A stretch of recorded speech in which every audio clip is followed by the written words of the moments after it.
Hello friends, welcome to our channel English Literature Zone. I am Shazia Jamal here presenting a video that is about Geoffrey Chaucer and his important works. In my previous video, I have already discussed about the age of Chaucer, that is 14th century age, in detail. I will provide link in the description box where you can go and check for your knowledge. Before we would start discussion on the main topic, that is Chaucer and his important works, let's get a brief historical background of the age, and that we will cover by dates. So the very first date that comes is 1066. In 1066 you must be knowing that on 14th October 1066 Battle of Hastings took place, and this Battle of Hastings took place near Hastings, that is East Sussex in England. Harold Godwinson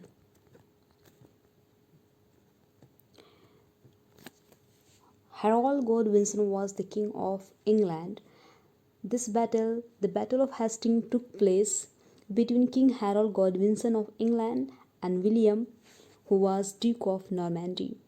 Harold Godwinson was shot an arrow above his right eye, and William, Duke of Normandy, got victory, and he was crowned King of England in Westminster Abbey in London.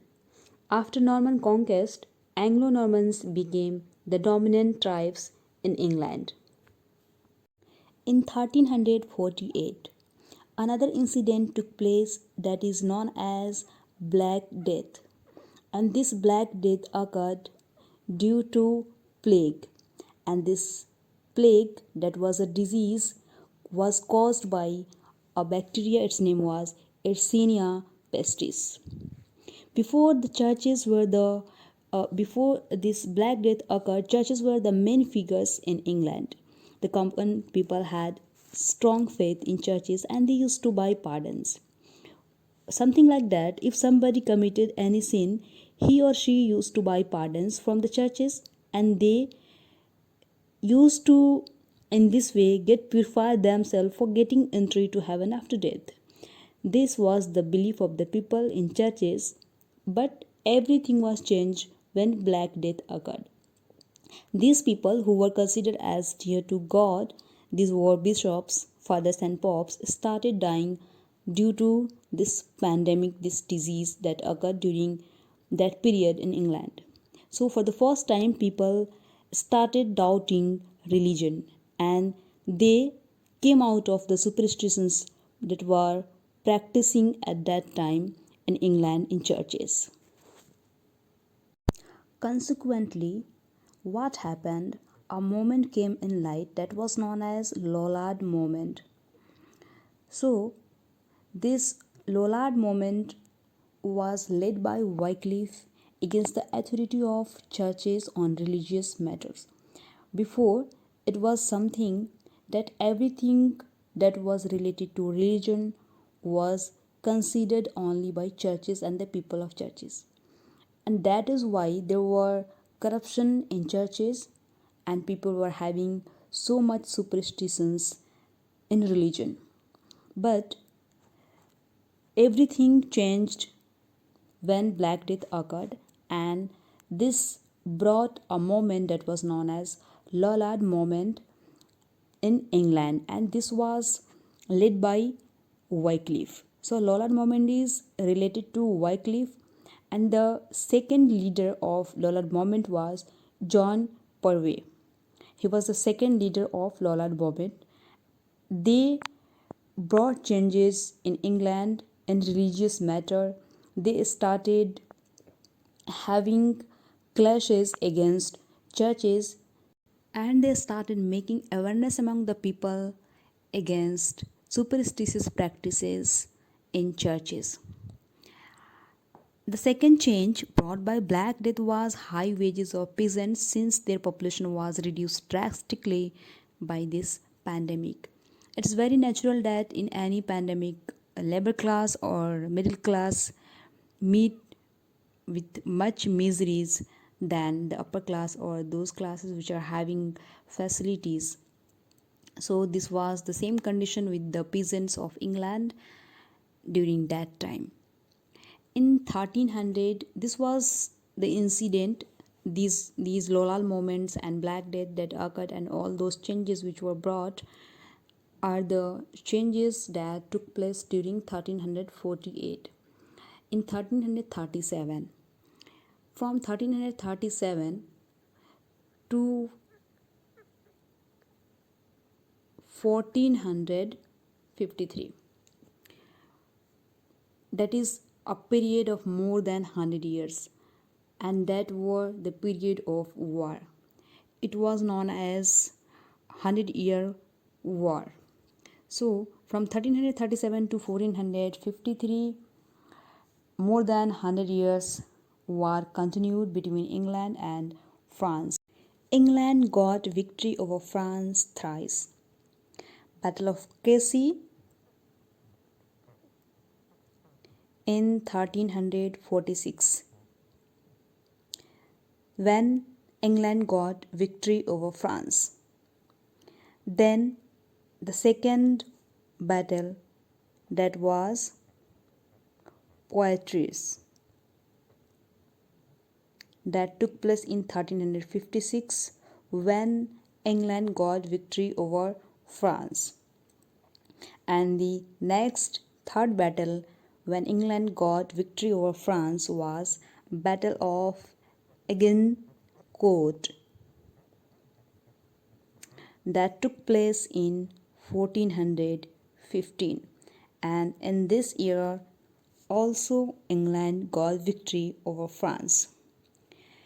This was these wars actually brought a spirit of nationalism in the people of England, whether they were Normans, Angles, Saxons, Danish, or Scandinavians. This also helped in making English as national language in England, which was the result of literary works of Chaucer, Langland, and Wycliffe.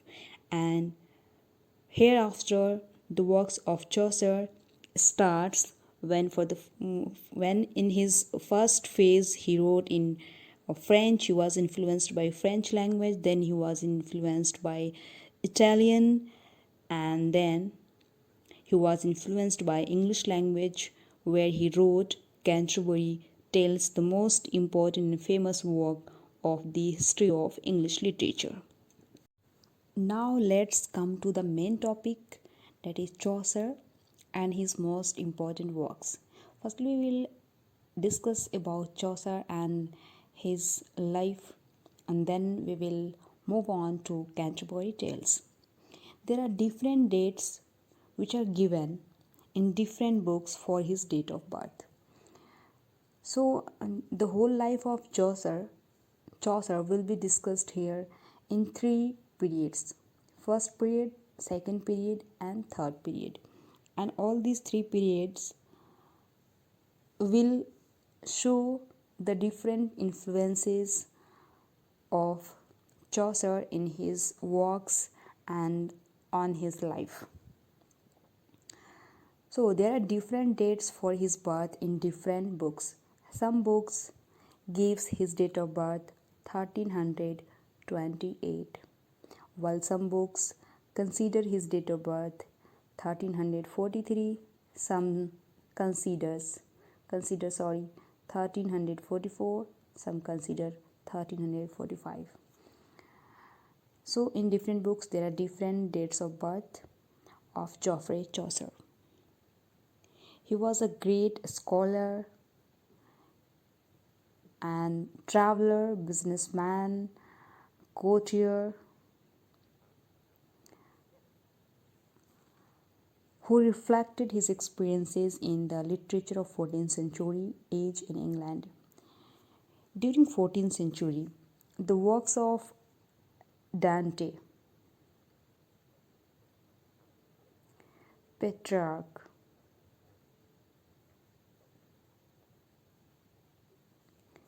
and Boccaccio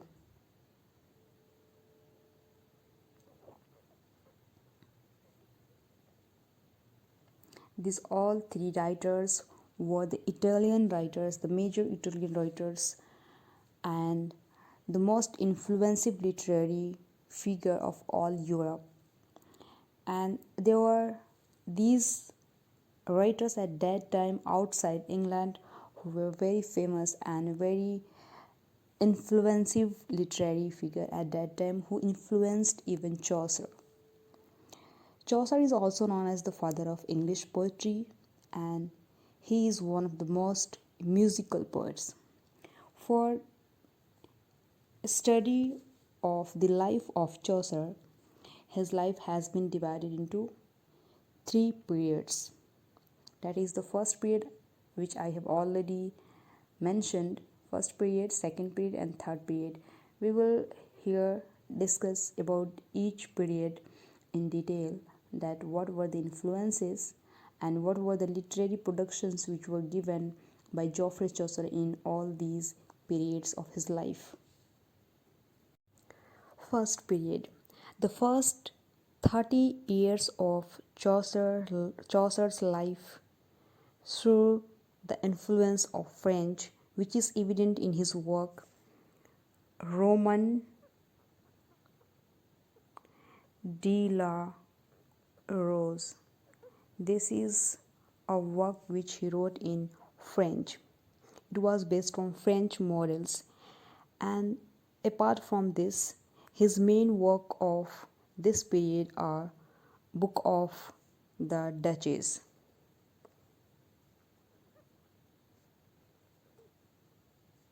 Book of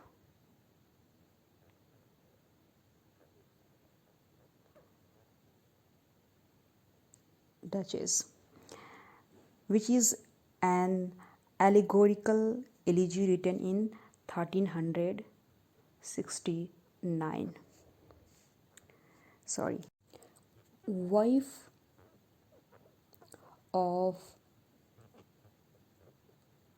John of Gaunt, and another work that is a portrait translation of Roman de la Rose.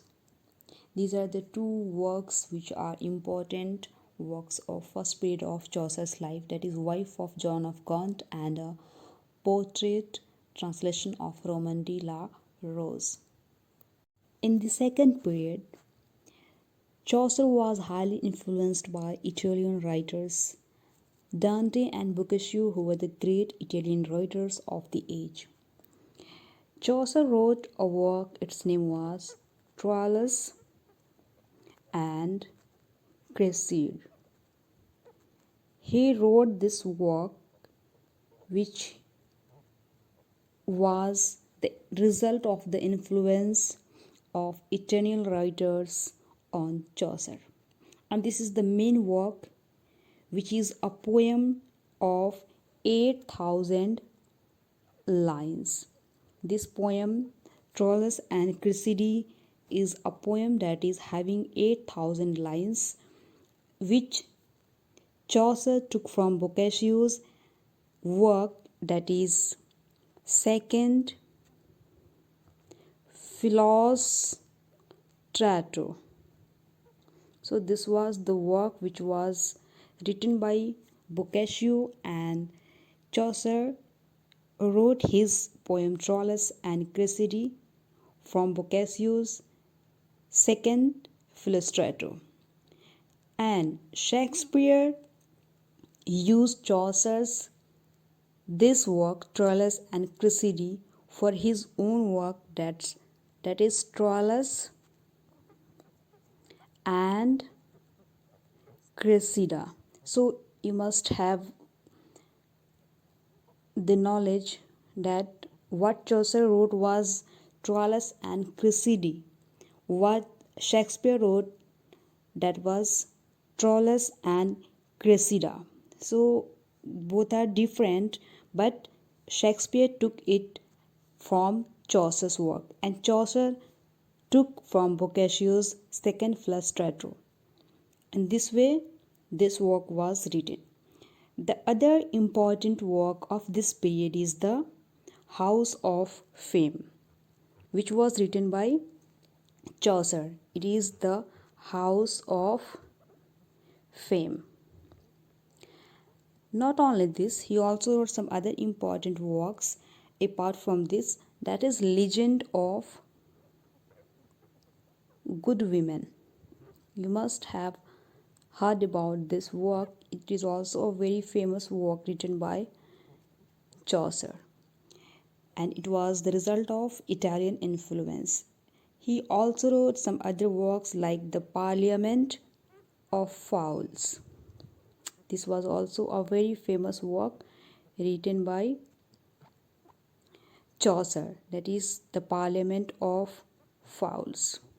And other work that Chaucer wrote was a prose translation of Boethius de Consolation Philosophy. That is Boethius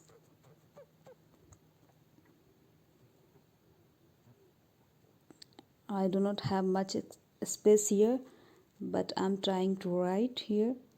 That is consolation. I hope you may be able to understand, catch it. Okay. Boethius de Consolation Philosophy. You must be knowing the spelling of philosophy, but here the spelling of philosophy that Chaucer wrote is different from that what we know in modern English. So these were the works that were written in the second period of Chaucer's life, which was highly influenced by Italian literary works and the most important writers of Italy, who were Dante and Boccaccio. This period, the third period of Chaucer's life, is about Chaucer's original work when he wrote the most important work of the age, that is the Canterbury Tales. You must be knowing about this book. It is very important for many examinations point of view. There are two books. One is Prologue to Canterbury Tales. Prologue to Canterbury Tales is a book which has only characters of the Canterbury Tales, while the Canterbury Tales is a book which has the whole story, characters, introduction, and everything else. What is preface to the prose, same is the prologue to the poetry. Canterbury Tales has 29 pilgrims, and they are on a pilgrimage where they have been told to tell at least two stories by each of the character. In this way, the traveling will be, and the time of the traveling will be passed in a very smooth and in a very entertaining way. And at the end, those and among all those characters, anybody who will be the winner, who will tell the best story, will get a dinner, an elegant dinner by the host in the end of the trip, in the end of this pilgrimage. And this way we have discussed here in this video about Chaucer, about his life, and the three periods of his life which were very important, and all the influences which were having during those period, during 14th century age on Chaucer. And some of his important works we have also discussed, whether it is Canterbury Tales or some other important works, the House of Fame, Legend of Good Women, the Parliament of Fowls, and Troilus and Cressida. So everything, almost everything, every important fact and events that have taken place during 14th century we have discussed here in this video.